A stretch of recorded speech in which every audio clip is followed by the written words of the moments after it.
What would you do if the place you called home suddenly made you feel like a stranger? Imagine building your life from scratch, finding work, raising children, paying taxes, only to be told years later that you may no longer belong. In 2025, for thousands of immigrants living in the UK, that nightmare is becoming a reality.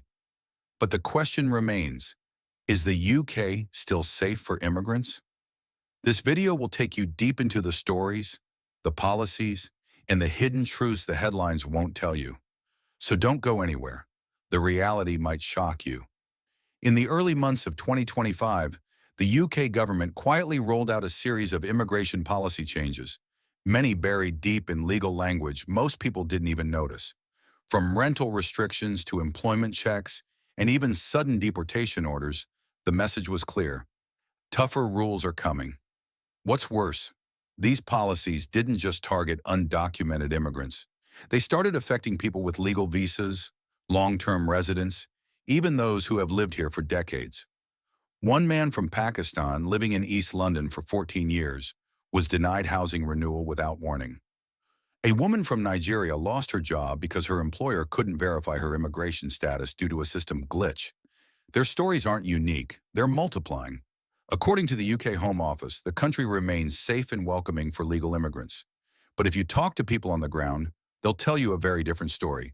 The anxiety starts small, delayed visa renewals, letters that don't arrive. Then the fear sets in.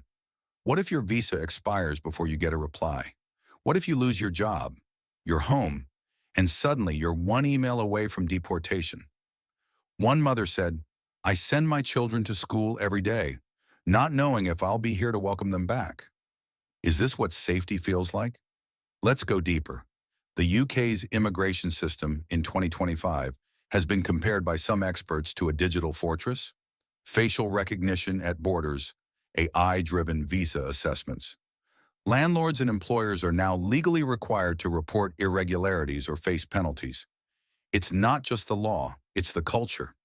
Hate crimes against immigrants rose by 11% in the first quarter of 2025. Police claim to be doing their best, but communities say otherwise. And all of this is happening under a narrative of national security and economic protection. But at what cost? Let's not forget one thing. The UK has always thrived because of its immigrants.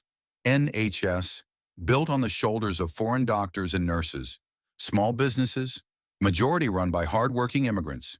Innovation and culture, shaped by diversity. Take the story of Rahul, a software engineer from India. He's been paying taxes for 7 years, bought a house, and even volunteers locally. But when he applied for permanent residency this year, his application was delayed indefinitely. No reason given. He says, "I gave everything to this country. Now I'm left in limbo." And sadly, he's not alone. This uncertainty isn't just financial or legal, it's emotional. Mental health clinics across the UK are reporting an increase in anxiety, PTSD, and depression, especially in migrant communities. When you live in fear of losing your rights every day, it becomes hard to sleep, hard to work, hard to trust. Charity hotlines say calls from immigrants have tripled since January. One young Somali woman said, "Every time I hear a knock at the door, my heart stops." Is that the price people must pay just to live in peace? Perhaps the most tragic part of this crisis is its impact on children. Born in the UK, studying in British schools, speaking fluent English. And yet they are not British citizens. They are growing up in a country that may never fully accept them.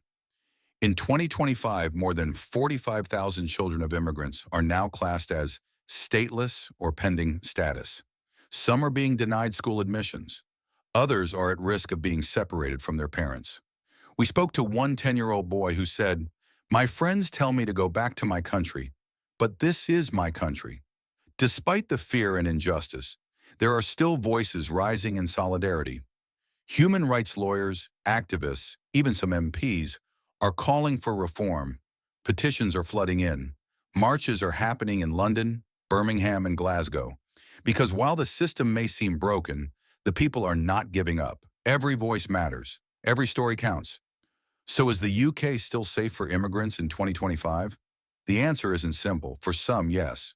For many, no.